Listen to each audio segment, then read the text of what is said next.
வணக்கம் நேர்களே, சனிக்கிழமை மாலை இரண்டாவது செய்தியுடன் உங்களை சந்திக்கின்றேன். ஒரு விடயத்தை நாம் மீண்டும் மீண்டும் பதிவு செய்ய வேண்டியிருக்கின்றது. நான் வழங்குகின்ற செய்தி அத்தனையும் மிக குறிப்பாக புலம்பெயர்ந்து வாழ் மக்களை அடைய வேண்டும் என்ற ஒரு தாகத்தின் அடிப்படையில் தான் மறைக்கப்பட்ட, புதைக்கப்பட்ட, வெளிவராத பல செய்திகளை நான் கட்டம் கட்டமாக கொண்டு வந்திருக்கின்றேன். அது நாம் காதால் கேட்டு செல்வதால் அந்த செய்திகள் நம்மளை விட்டு மிக அதிகமாக மறந்து போய்விட்டது. ஆனால் இனி அப்படி அல்ல. நாங்கள் எப்போது என்ன சொன்னோம் என்பதை நாங்கள் உங்களுக்கு மீண்டும் மீண்டும் சொல்ல வேண்டியிருக்கின்றது. 2 வாரத்துக்கு முன்பாக வடக்கில் தமிழ் மக்களின் 5940 ஏக்கர் காணிகளை அரசு சுவீகரிக்கும் ஜனாதிபதி சுற்றி நிறுவனம் என்று ஒரு செய்தி தந்தேன் இல்லையா? இப்ப அந்த செய்தியை உள்ளையும் தருகின்றோம், அந்த காட்டையும் தருகின்றேன். பாருங்கள்.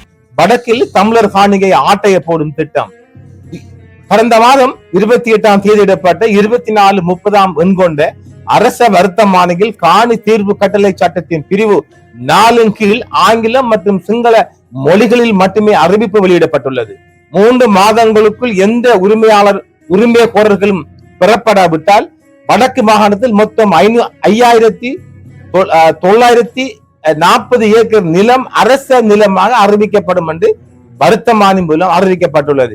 இது தமிழ் மக்களின் காணியை ஆட்டைய போடும் ஒரு சேக்குலர் இல்லையா? யாழ்ப்பாண பகுதிக்கு நிலம் கையகப்படுத்தும் நடவடிக்கைகளை உடனடியாக நிறுத்த கோரி இலங்கை தமிழரசு கட்சி அனுருகுமார திசாநாயக்க அரசாங்கத்து கடுமையான எச்சரிக்கை விடுத்துள்ளது. மக்களின் நிலங்களை திருப்பித் தருவதாகவும் ராணுவத்தால் வசப்படுத்தப்பட்டவற்றை விடுவிப்பதாகவும் நீங்கள் உறுதியளித்தீர்கள். இருப்பினும் ஆட்சிக்கு வந்தது நீங்கள் நிலம் கையகப்படுத்துவதை தொடங்கிவிட்டீர்கள். இந்த நடவடிக்கையை நாங்கள் கடுமையாக எதிர்க்கிறோம் என்று சுமந்திரன் அரசை எச்சரித்துள்ளார். அரசாங்கத்தின் நடவடிக்கைகள் ஏற்றுக்கொள்ள முடியாதவை என்று முத்திரை குத்தி நிலம் கையகப்படுத்தும் வர்த்தமானியை உடனடியாக திரும்ப பெற வேண்டும் அவர் அரசாங்கத்துக்கு எச்சரிக்கை கொடுத்துள்ளார்.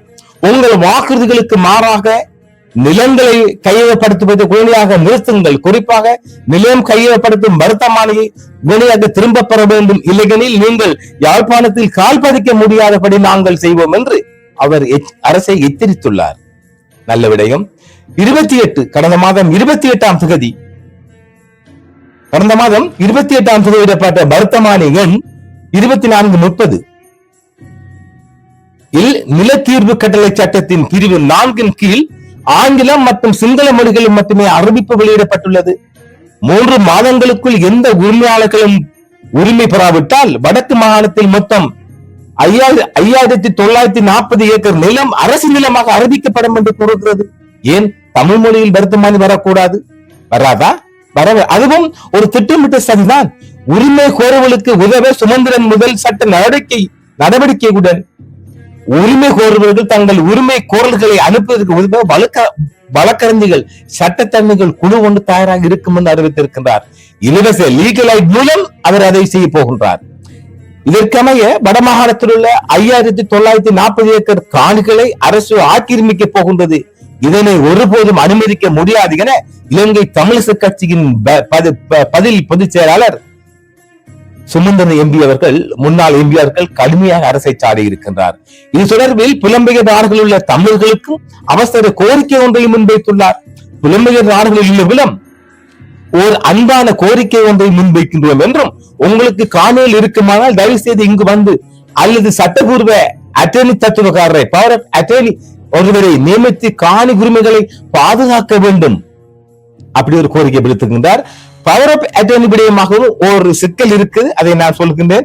பவர் ஆஃப் அட்டர்னி பெறும் அந்த அவர்கள் காணியை ஆட்டையை போடவும் அதிக வாய்ப்புகள் உள்ளது. அதனால் அந்த பவர் ஆஃப் அட்டர்னி கொடுப்பவர்கள் ஜாக்கிரதையாக இருக்கணும். அதை கொடுக்கும் போது அந்த குறித்த நபருக்கு குறித்த காணியை ஒருபோதும் தனது பெயருக்கு மாற்றவோ அல்லது விற்கவோ முடியாது என்று ஒரு கார்டியனாக பராமரிக்க மட்டுமே என்று ஒரு வாக்கியத்தை உள்ளடக்கியதாக அல்லது சொருகியதாக அந்த பவர் ஆஃப் அட்டர்னி அமைய வேண்டும் என்பதை நான் இங்கு ஆணித்தரமாக தெரிவித்துக் கொள்கிறேன்.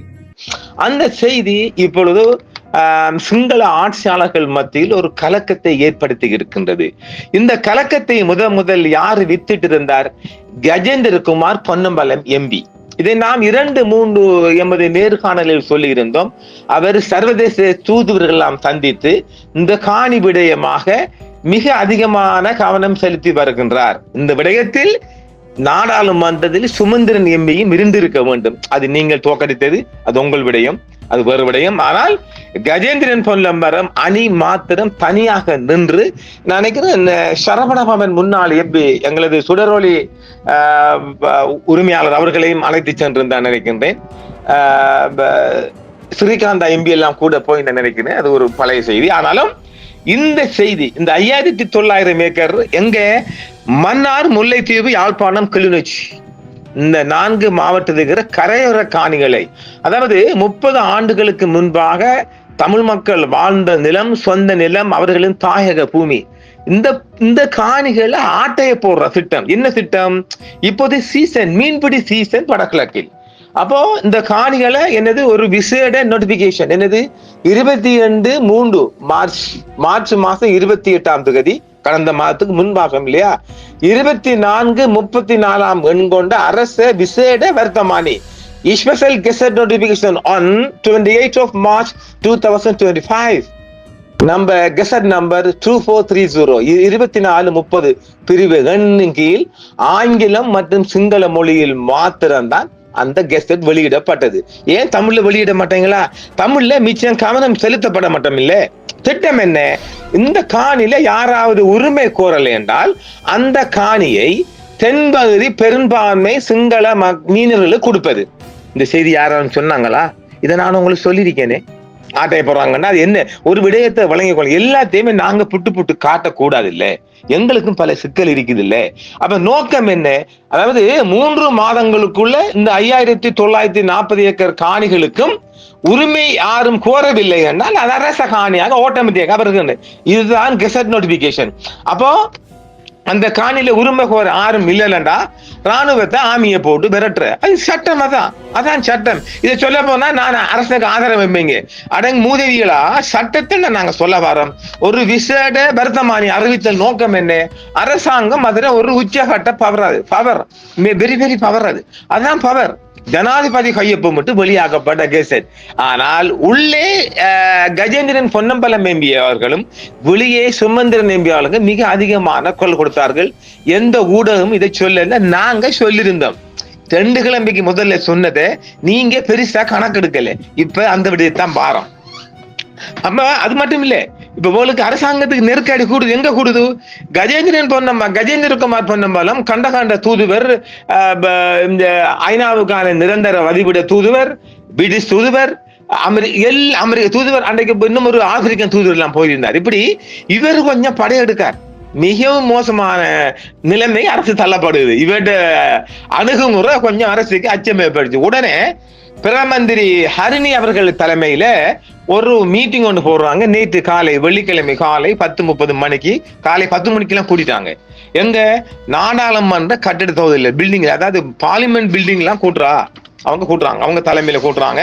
நல்ல அதுல அவங்க தலைமையில கூடினாலும் வடகிழக்கின் எதிர்கட்சி எம்புக்கள் அத்தனை பேர் ஆளுங்கட்சியும் மாறாங்க. இந்த ஆளுங்கட்சியில யாரு? எங்கட மீன்பிடி அமைச்சரும் மாறாங்க. அவருக்கு தெரியாத வடகிழக்க பத்தி.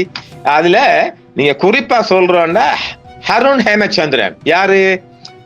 சுங்கமலையை சேர்ந்தவர், வெளிநாட்டு பிரதி அமைச்சர். சும்மா பிச்சி புடுங்கிச்சு. எப்படி? அவர் அரசாங்க எம்பி என்றாலும் உள்ளுக்கு நடந்த நிறைய எம்பி மாதிரி சொல்ல மாட்டாங்க. அந்த விடயங்களை வெளிவராத செய்திகள் தானே. அருண் தம்பி பிச்சி புடுங்கிச்சு. அது அந்த மக்களுக்கு சார்பாக பாத்தீங்களா? அப்படி குரல் பாருங்க. ஆளுங்கட்சியா இருந்தாலும் அவர் குரல் எங்க வருது பாத்தீங்களா? மக்களை காணிக்கையா வருது. அவருக்கு கிழக்கை சேர்ந்தவர், வடக்கு இதுதான்டா வேணும், இதைத்தான் நாங்க தேடுறோம், இதுதானே வேணும், இதைத்தான் நாங்களும் குலைக்கிறோம், இதுதான் மரபணும் என்று. எனவே நியாயமா பேசினார். அதுல குறிப்பிடும்படியாக கஜேந்திரன் பொன்னம்பலம் எம்பி, அர்ஜுனா எங்களோட ஊசி டாக்டர், அதை சொல்ல வாரான், ஸ்ரீதரன் எம்பி, ரஜீவன் எம்பி, இவங்க ரஜீவன் எம்பி ஜேவிபி எம்பி என்று. இதுல நிசாம் காரியப்பர் எம்பி, ஹக்கீம் தலைவரும் வந்தார். உடன் போனார். அதாவது வடிவேல் பாணியில பார்த்தோவுடன் கிழித்து வீசவும். நீ படிச்சதை சொல்லு, அதான் ஒண்ணும் இல்லையே. வந்தாராம், போனாராம். அதைத்தானே நாங்க சொல்றோம். எங்களை வடகிழக்க பிரதிநிதிப்படுத்தக்கூடிய, அதிலேயும் குறிப்பா கிழக்க பிரதிநிதிப்படுத்தக்கூடிய முஸ்லிம் காங்கிரஸுக்கு ஒருவர் தேவும். உணர்வு ரீதியாக உணர்வு ரீதியாக மனிதாபிமான அடிப்படையில் செய்யக்கூடிய ஒருவர் வேணும். இந்த நேற்று பாருங்க, நேற்று நாடாளுமன்ற கட்டிட தொகுதியில ஹரிணி அம்மாட மீட்டிங்கு பிறகு வடக்கு எம்பிக்குள்ள ஒரு விடயம் வந்திருக்க, நாங்கள் முஸ்லிம் தமிழர்கள் இணைந்து மாட்டு வண்டி போன்று ஆளுக்கு ஒரு மாடு போன்று நாங்கள் பயணித்தால் என்ன, இதைத்தானே நாங்க 15 ஆண்டா கட்டி வரோம். அடங்கப்பா சேருங்கடா நம்மள உரிமைகளுக்கு எடுக்கலாம். இந்த காணி பிரச்சனையில நிசாம் காரியப்பர் பிச்சு புடுங்கிருக்கிறார். அது சட்டமே. அதான் நாங்க சொன்னோமே, எப்படி இப்ப நிசாம் காரியப்பர் எல்லாம் அந்த கட்சிக்குள்ள அடக்கி வைக்கப்பட்ட ஒருவர் வேறு வழி இல்லாம அகிம் துறைக்கு ஒரு நேஷனல் லிஸ்ட் கொடுக்க வேண்டி வந்துட்டு, அவர் கடந்த நான் ஒரு மாசத்துக்கு முதல்ல நாடாளுமன்றத்திலையும் சும்மா அழகாக தெளிவாக சட்ட ரீதியாக நுணுக்கங்களாக பேசினார். அந்த தமிழ் மக்கள் மத்தியில ஒன்று நிசாம், இந்த முஸ்லிம் மக்கள் மத்தியில ஒரு நிசாம் காரியப்பரையும் இந்தியால சுமந்திரன் சொல்லலாம், சட்ட மேதை இல்லையா, அவரு ஜனாதிபதி சட்டத்தரணி, சட்டத்தை அது சுப்ரீம் கோர்ட் வக்கீல் இல்லையா, சொல்ல தேவையில்லையே. நாம இனி அது சில ஆளுக்கு பிடிக்காது, அவருக்கு மேலே பிடிக்கல பருவிட என்றால் இந்த லாபார்சர் ஜட்ஜி விடயத்தை நாம் பொய் சொல்லணும்னு சொன்னாராம். யாரு? இந்த நிசாம் காரியப்ப சொன்னாராம், ஒரு ஊடகக்கார போன் பண்ண, அது நிலாம் சும்மா சொல்லி வரனாராம். அது போட்டும், அது எங்களுக்கு பிரச்சனை இல்லை. ஆனால் அவரை திறமையை நாங்க மறைக்கலுமா? ஒரு திறமையான வக்கீல், அதுக்கு மாற்றுக்கிறது கடமை இல்லை. இந்த தமிழ் மக்கள் 5940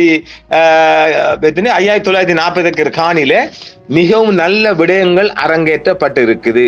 அதுலயும் குறிப்பாக சொல்ல போனால் தமிழர்களும் முஸ்லிம்களும் சேர்ந்து பயணித்தால் என்ன என்று சொல்லப்பட்டிருக்கு. வடக்கு கிழக்கு, அதுல பிரதமர் சொல்லிக்கிறாங்க, வடக்கு கிழக்கு மக்களின் காணிகளை கையகப்படுத்தும் எந்த எண்ணமும் அரசாங்கத்துக்கு இல்லை என்றும், காணிகளின் உரிமைகளை கொண்டுள்ள மக்களுக்கு உடனடியாக காணிகளை கையளிப்பதே அரசாங்கத்தின் நோக்கமாகும் என்றும் அடிச்சிருக்கிற அந்தல் பாட்டி ஜெய்ஹிந்த், அந்த மாதிரி தானே அந்தல் பாட்டி வாழ்க. ஆமா, டாக்டர் ஹரணி அமர்சூரி அம்மா தெரிவிச்சாங்க. அதாவது வந்த நோக்கம் என்ன என்றால், உள்ள ஆக்களை கொடுத்து போட்டு இந்த 5940 ஏக்கருக்குள்ள ஒரு 3000 ஏக்கர் காணி மிஞ்சினாலும் அதை பெரும்பான்மை மீனவர்களுக்கு பயனளிப்பதான் நோக்கம். இந்த செய்தி யாரும் சொன்னாங்களா? எங்கேயாலும் வெளிவந்துச்சா? சொல்ல மாட்டாங்களே. இதைத்தான் நாம கொடுக்கிறோம். இதைத்தான் மக்களுக்கு புரியணும். என்ன நடக்குது? எங்க மக்கள காணியை புடுங்கி நீங்க எங்கிருந்து வந்தவன் காலி அங்கிட்டு மாத்திர தங்கால மீனவனுக்கு கொடுக்க போறியா? இதை கொடுக்க கூடாதுதான் கஜேந்திரன் பொன்னம்பலம் சும்மா காவடி எடுத்து ஆடிக்கொண்டிருக்கிறார். இந்த ஆட்டத்துக்கு வலு சேர்க்கும் விடயமாகத்தான் சிறுதர் நம்பி அவரை பார்த்து தமிழ்ல போட்டு உச்சி எடுத்துக்க. அர்ஜுனா ஊசி சும்மா சொல்லக்கூடாது. இங்க பாருங்க, அர்ஜுனாக்கு பைத்தியானங்கிறோம், லூசுங்கிற என்னென்ன பட்டம் எல்லாம் சூட்டுறோம். அடையாப்பா, நானும் அந்த ஆளை பெருசா எதிர்பார்த்தேன் தான். அவன் அந்த சின்ன பையன் எம்பி என்றாலும் பல விடயங்கள் அரங்கத்தை துணிஞ்சு வாரான். பொடியும் பாருங்க, அதை வரவேற்றுக் கொள்ளுங்களேன். எனக்கும் பிடிக்குது இல்ல போலீஸுக்கு ஏசுறது, இந்த சபையை குழப்புறது, சபை குழப்பி, அதெல்லாம் பிடிக்காது, அது வேற விடயம். ஆனால் இந்த மாதிரி விடயங்கள்ல அர்ஜுனா போல ஒருத்தன் வரணுமே. எனவே மீண்டும் சொல்ல வர, அர்ஜுனா வரணும், மீண்டும் எம்பி ஆக்கணும். மாமன் மச்சான் சொல்ல போறீங்க, பொட்டி வாங்க, அந்த ஆள் காட்சி வாங்கி தமிழங்க கொடுத்து பழக்கம் இல்லை சரிங்களா? சும்மா கண்டமா எழுத வராங்க. பொட்டிமானா மூச்சு வாங்கி நாதன் இல்ல, உண்மையை உரைச்சு பேசுவோம். இந்த காணி விடயத்துல உண்மையிலே ஊசி டாக்டர் வரவேற்கல, நிறைய அழகாக அந்த ஆள் பேசியிருக்குது, தரமா பேசியிருக்குது. அதுல ஒரு விடயத்தை நாங்க சொல்லலாம். அருண் ஹேமச்சந்திரன் அவர்கள் இந்த மக்களுக்குரிய காணி என்று தெளிவாக அழகாக பேசுகிறார். அதை பிரைம் மினிஸ்டர் ஏற்றுக்கொண்டிருக்கிறாங்க. அது ஒரு விடயம் என்னென்றால், இந்த காணி அமைச்சர் டிப்யூட்டி பிரைம் மினிஸ்டரும் காணியின் பிரதி அமைச்சரும் டிபார்ட்மெண்ட் செக்ரட்டரி காணி அமைப்பு செயலாளரும் அதை நாங்க காணி அளப்ப முடியும், அது ஊசி டாக்டர் சொல்லி அதெல்லாம் அளக்குறல்ல. நீங்க முதல்ல இதை விட்ரா பண்ணுங்க. நீங்க 3 மாதத்துக்குள்ள இந்த மக்களுக்கு உரிய அந்த கெசட் நோட்டிபிகேஷன் விட்ரா பண்ணுங்கன்னு சொல்லப்பட்டிருக்கு. அதுதான் நியாயமான கோரிக்கை. ஏன்னா அந்த கெசட் நோட்டிபிகேஷன் அமுலுக்கு வருமெண்டா அது பிள்ளை. என்னென்றால் இந்த மக்களிடத்துல 30-40 ஆண்டுக்கு முதல்ல வெளியேறின மக்கள்ல காணி ஆவணம் நிறைய இருக்காது. அதை காணி ஆவணம் இல்லையா இன்னொரு விசேட நோட்டிபிகேஷன் மூலம் அந்த விதான ஜிஎஸ்னை அந்த விதான கிராம சேவகர் உறுதிப்படுத்தி பிரதேச செயலாளர் டிஎஸ் ஊடாக அவங்களுக்கு பேமிட் வழங்கலாம், இல்லாண்டா அவங்க ஆட்சி உறுதி டிக்ளேர் பண்ணலாம். இப்படி 2 விதமான சட்டங்கள் இருக்கு இல்லையா?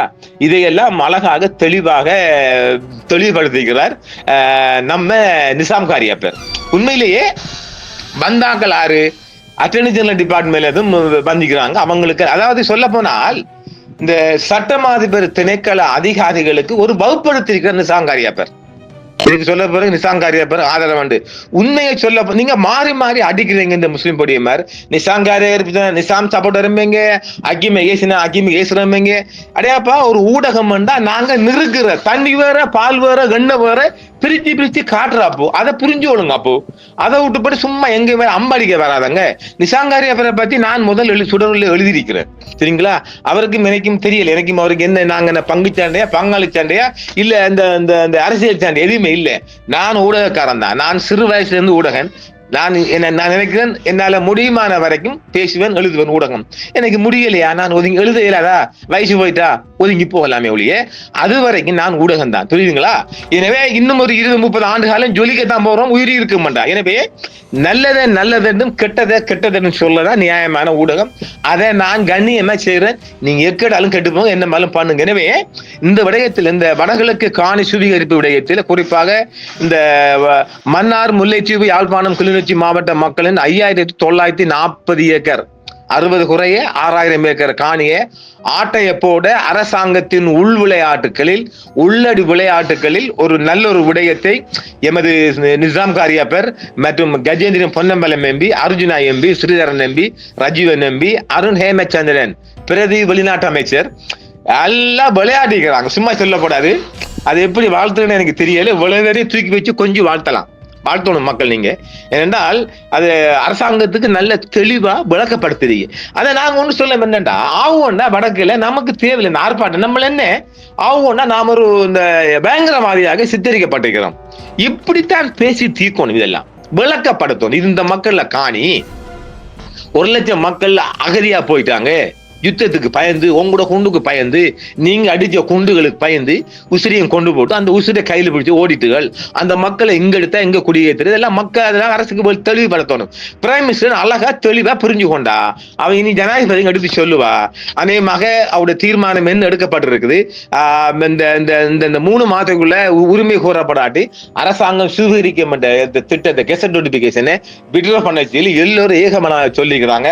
அநேகமா அது விட்ரோ பண்ணப்படும். அது பண்ணப்படவில்லை என்றால் சுதந்திரம் உள்ள உச்ச நீதிமன்றத்துக்கு அரசாங்கத்துக்கு குட்டுவிடும். நிச்சயமாக நம்ம இன்னும் சொல்றோம். அந்த காணில அரசாங்கம் இன்னும் ஆட்டைய போரும் எண்ணத்தோட வந்தாங்க என்றால் கஜேந்திரன் பொன்னம்பலம் உள்ளேயும் வெளியே சுமந்திரனும் சில போல இப்ப முஸ்லீம் தமிழ் ஒற்றுமை நல்ல போகுது இல்லையா, சில போல சட்ட ஆலோசனை சாங்காரிய வழங்கினால் சட்டம் தன் கடமையை செல்லும், வெல்ல மாட்டாங்க. ஒரு இஞ்சி காணியும் அரசாங்கம் எடுக்காது, அதுக்கு உத்தரவாதம் கொடுக்கலாம். இதை சொல்ல போனா என்ன சொல்ல போறீங்க, அவருக்கு ஆதரவு இவருக்கு ஆதரவு எங்க ஊடகம் நிறுத்தி சொல்றோம். இந்த செய்தி எங்கேயும் வரல. நாங்க அவசரமாக இன்று சனிக்கிழமை அடிச்சு உங்களுக்கு தரப்புறோம், கேளுங்க பாருங்க. மிக கூடுதலான செய்திகள், வெளிவராத செய்திகள், மறைக்கப்பட்ட செய்தி, உள்ளே நடக்கிற செய்தி தான் நான் கொண்டு வரேன்.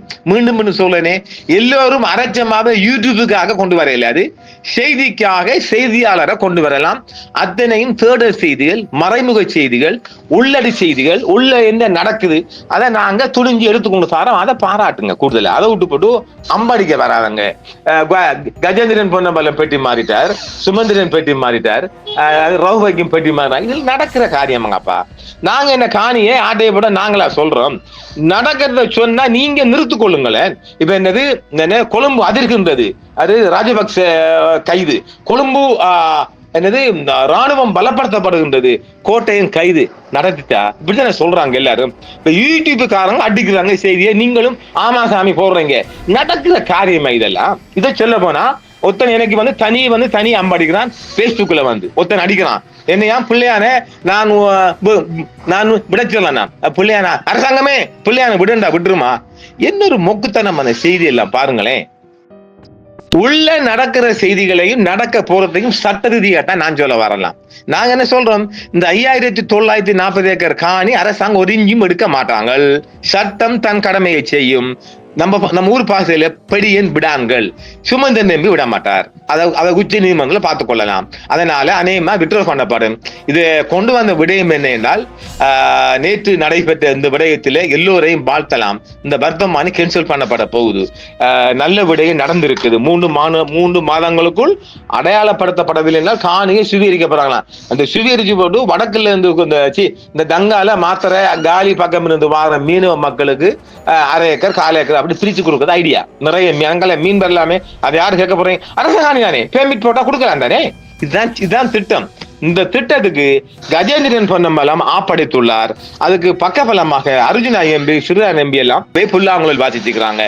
அரசாங்கம் இதுல தோல்வி கண்டிருக்குது. அநேகமாக என்ன 243 வந்த 2434 கொண்ட ஸ்பெஷல் கெசட் நோட்டிபிகேஷன் அநேகமா கேன்சல் பண்ணப்படும். அது கேன்சல் பண்ணப்படவில்லை என்றால் அது சர்வதேச எல்லை வரையும் செல்லும். எனவே இதில் அரசாங்கம் தோத்திருக்கி. இந்த செய்தியை நாங்க 2 வாரத்துக்கு முதல் தந்திருக்கிறோம். அதை நீங்க பெருசா கணக்கெடுக்கல. நேற்று காலையில பாராளுமன்ற கட்டிட தொகுதி நடைபெற்ற செய்தியை ஒட்டுமொத்தமாக தந்திருக்கிறேன். தனியாக கேட்டுக்கொள்ளுங்கள், பார்த்துக் கொள்ளுங்கள். இதில் நான் மீண்டும் சொல்றேன், இந்த மாதிரி விடயங்களை அரங்கேற்றுவதில், இந்த மாதிரி விடயங்களை மூக்கை நுழைப்பதில் ஊசி டாக்டருக்கு நாம பாராட்டணும். ஊசி டாக்டரை பைத்தியானு சொல்றோம், லூசங்கிறோம், தாப்பட்டா தண்ணியை போட்டு என்னமெல்லாம் பண்ணுதுங்கிற அதெல்லாம் போடுங்க, அது நடக்கட்டும். அவர் இந்த நாடாளுமன்றத்துல மக்களுக்காக செய்யுது நல்லமா கூடாதா? டிடிசி மீட்டிங்ல போயிட்டு குரல் கொடுக்கிற நல்லமா அதை நிறுங்களேன். ஒருத்தனை பர்சன்ல பூந்து நாமே அதன் மூக்க நுழைக்கணும். எனக்கும் அவரை கொள்கை சில பிடிக்காதான். அதுக்காக இந்த மாதிரி மக்களுக்கான விடயங்களில் அரங்கேற்றுவதில் முன்னுக்கு நிற்பவர் அர்ஜுனா எம்பி. எனக்கு மாமன் அம்மாச்சன் நான் பார்த்தோம்ல. யாராவது இந்த அர்ஜுனா எம்பி சார்பானவர்கள் அவருடைய தொலைபேசி நம்பரை கொடுங்க, நான் அவரோட கொஞ்சம் பேச வேணும்.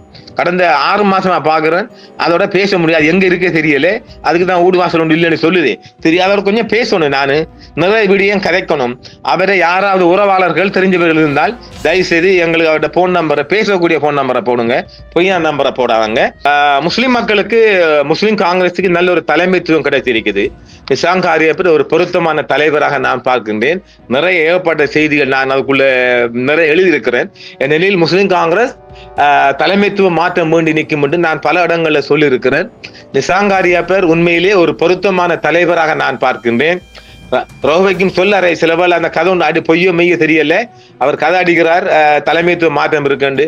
தலைமைத்துவ மாற்றம் ஒன்று இருக்குமானா அது நிசாம் காரியப்பர் பொருத்தமான ஒருவரே. ஜனாதிபதி சட்டத்தரணி, சட்ட வல்லுனர், அமைதியாக பேசக்கூடியவர், சிரிச்சு பேசக்கூடியவர். அவர் உள்ளடியெல்லாம் நீங்க தேடி போவாங்க, வெளித்தோட்டத்தை மட்டும் பாருங்க. ஒரு பொருத்தமான தலைவரா நான் பார்க்கிறேன். நாடாளுமன்றத்துக்கு முஸ்லிம் மக்களுக்காக ஒரு குரல் என்று சொன்னால், நான் சட்ட ரீதியாக பாராளுமன்ற வயசுல நான் அவர் இன்னொரு பாராளுமன்ற ஆர்கியூமெண்ட் பார்த்தேன். சூப்பரா இருக்கும். 10 நிமிடம் அடிச்சு சாத்தினா மனுஷன். இதுலயும் இன்றைக்கு பிரைம் மினிஸ்டர்ல இருந்து அத்தனை வந்த பொடிக்கு எல்லாம் நிசாம் காரியப்பர் பிச்சு பிடுங்கி இருக்கிறார். புரியுமா? அதை நான் சொல்லல, தமிழ் தான் சொல்றாங்க. அதை நான் சொன்ன சொல்லுவாங்களே, ஒன்றை முஸ்லிம் மக்கள் உயர்த்துறாங்க, இங்க உயர்த்தி எனக்கு நாங்க பணம் கொடுக்க போறாங்களா? அவங்க உயர்த்தி எனக்கு என்ன? எனக்கு நிசாம் காரியப்பர் என்னன்றே தெரியுமா? வயசு தெரிஞ்சிருக்கும். நிசாம் காரியப்பரை நான் அவரை சிறு வயசுல பார்த்திருக்கிறேன். அதுக்கு முதல்ல எனக்கும் அவரு எந்த சம்பந்தமும் இல்லை. ஆனால் கல்முனையில் அவர் முஸ்லிம் காங்கிரஸுக்கு தலைமை பொறுப்பு வைக்க வேண்டிய ஒரு கட்டாய பொறுப்புகள் அவர் இருக்கின்றார். இது குறித்து நாம் நிறைய பேச வேண்டிய எழுதின நிறைய ஆர்டிகல் இருக்குது, போட்டு காட்டி எழுதுவோம். அது ரவுஹக்கீமுக்கு வேற வழி இல்லாம அவர் காட்டிவிட்டார். அவரை கூட சிறந்தவர் காட்டிவிட்டார். அவருக்கு ஹக்கீமுக்கு சட்டம் அவ்வளவு தெரியும். அவர் எந்த கோட்டுக்கு போனேன்? இதை சொன்ன கோவிப்பீங்க. அவர் எந்த கோட்டுக்கு போனேன்? சில வக்கீல் மேல் இருக்கிறாங்க, சில வக்கீல் இருக்கிறாங்க, மலைக்கும் நீதிமன்ற ஓரங்களில் ஒதுங்காதவர்கள். உறுதி எழுதுறவங்க எல்லாம் வக்கீல, டீட்டெயில் எல்லாம் வக்கீல் எல்லாம் நொத்தார்சிமார். எனவே நிசாம் காரியப்பர் சுப்ரீம் கோர்ட் வக்கீல். இந்த நேற்று பார்லிமெண்ட் கட்டிட தொகுதியில் இந்த காணி விடயமாக வந்தவங்களுக்கு எல்லாம் ஒரு லெக்சர் நடத்தியிருக்கிறார், ஒரு சட்ட போதனை செய்திருக்கின்றார். அது ஒரு சிறப்பான விடயம். சட்டம் அது தினக்கலக்கெல்லாம் வாயை பார்த்துட்டு இருந்தாங்களாம், தெரியுமா? சட்டப்படி, சட்டத்தின் பிரகாரம் யார் யாரு காணி சொந்தம் ஒரு சட்ட விளக்கமே நடத்திருக்கிறார். சொல்ல போனா அதாவது ஒரு சட்ட லெக்சர், விரிவுரை. சரிங்களா? எனவே எதிர்காலம் ஒன்று இருக்கின்றது. முஸ்லிம் காங்கிரஸ் ஊடாக அவர் தலைமைத்துவ பொறுப்பை பாரம்படுத்தால் நாமும் அவர் கூட பயணிக்கலாம் என்பதையும் நாங்கள் சொல்லி வைக்க விரும்புகிறோம். உண்மையிலேயே நேற்று நாடாளுமன்ற கட்டிட தொகுதியில் நடைபெற்ற விடயத்தில், இந்த தமிழ் மக்களின் காணி விடயத்தில் கஜேந்திரன் பொன்னம்பலம் அவர்கள், நிசாம் காரியப்பர் அவர்கள், ஸ்ரீதரன் எம்பி அவர்கள், அருண் ஹேமச்சந்திரன் இந்த ஆட்சியின் பிரதி அமைச்சர் மற்றும் ஊசி டாக்டர் அர்ஜுனா, இந்த 5 பேரும் சம்மட்டி அடிச்சிருக்காங்க. தெரியுங்களா? 5 பேரும் நீ தமிழன் நான் சோனகர் என்ற ஒரு வேறுபாடு இல்லாம வடகிழக்கிட ஒற்றுமையை நேற்று இந்த நாடாளுமன்ற பில்டிங்ல பார்த்திருக்கிறாங்க. ஆச்சரியப்பட்டிருக்கிறாங்க. சிலர் ஆச்சரியப்பட்டிருக்கிறாங்க. சிங்களம் வயிறு எரியுதான், ஒரு என்ன தமிழும் சோனியும் சேர்ந்துருமோ ஒரு அச்சம் அவங்களுக்குள்ள நேற்று முதல் வந்திருக்கும். இறைவன் அப்படி ஒரு ஏற்பாடு பண்ணினால் எல்லா புகழும் இறைவனுக்கு உரித்தாகணும். அதாவது அர்ஜுனா வந்துகிட்டு மனசால அந்த பையன் மனசுல ஒன்றும் இல்லப்பா. ஒரு பேட்டியில குருதிகளை பாருங்க, அவனை ஏத்தினா ஏறும், தாப்பாட்டா தெரியும் தானே ஏறும். அதுக்கிட்ட எல்லாம் அந்த இனக்குரதம் இல்லப்பா. அதெல்லாம் அதை நாம பலரும் பல கோணத்துல பாக்குறீங்க. அதுக்கு பேச தெரியா, சில செயற்பாட்ட முறை தெரியாம தடுமாறு தெரியுது. உண்மையிலேயே மக்களுக்கான ஒரு எம்பியாப்பா அந்த பையன். அதை நீங்க யாரு கோவிச்சாலும் பரவாயில்ல, என்னடா இது ஊசிக்கு வக்காலத்து இல்ல, உள்ளத்தை உள்ளபடி சொல்லணும். அது சில லூசித்தனம் பண்ணுதுதான், அதை நான் இல்லைன்னு சொல்ல மாட்டேன், மறக்க மாட்டேன். நீ ஒரு படிச்சவன் படிச்ச பண்பா நடக்கணும். ஆனாலும் பல விடயங்கள்லாம் அவன் உயர்த்தி நிக்கிறானாப்பா, அதை நீங்க பார்க்கணும். ஊசி செல்லு கேட்குது இல்ல, ஆலோசனை கேட்குது இல்ல, அது வேறு விடயம். ஆனாலும் இந்த மாதிரி இந்த மக்கள் பொது விடயங்கள் அரங்கேற்றத்துல தனி சூரன் இருக்கான வாரி. அது இயக்கத்தை விற்கிற, தலைவரை விற்கிற எல்லாம் சரிதான். இயக்கத்தை வில்படுது, தலைவரை வில்படுது, தமிழ் மக்களை வில்படுது, பணம் வாங்குற எல்லாம் ஓகே தான். நான் அந்த செயற்பாடு பார்த்தீங்களா, செயல்பாடு சூப்பரா இருக்காப்பா. இந்த மாதிரி விடயங்கள்ல நேற்று களை காட்டு இருக்குது இந்த 5 பேரும். அவங்களுக்கு மீண்டும் ஒரு வாழ்த்து தெரிவிக்கிறோம். பல விடயங்களை அவங்களுக்கு தந்திருக்கிறோம். இந்த இது வெளிவராத விடயங்கள், இது புலம்பெயர்ந்து வாழ் மக்களையும் எமது மக்களையும் போய் சேரட்டும். நான் அரைச்ச மாவை அரைக்க வரல, ஒரு தரம் 2 தான் பார்ட் 1 பார்ட் 2 வரும், அதுக்கு மேல வராது. வேறு விடயங்கள் பெண்டிங் இருக்குது, அரங்கேற்ற வருகின்றேன். மீண்டும் நாளை மாலை சந்திப்போம். நன்றி நேர்களே. என்றும் உங்களுடன் சன்ரைஸ் இந்தியா டிவி. சப்ஸ்கிரைப் பண்ணுங்கள், பெல் பட்டனையும் கிளிக் செய்யுங்கள். உங்கள் ஆதரவே எங்கள் சேவை. ஆதரவு தாருங்கள், அரவணைப்போம். மறக்காம சர்ப்ரைஸ் பண்ணுங்க. தேங்க்யூ.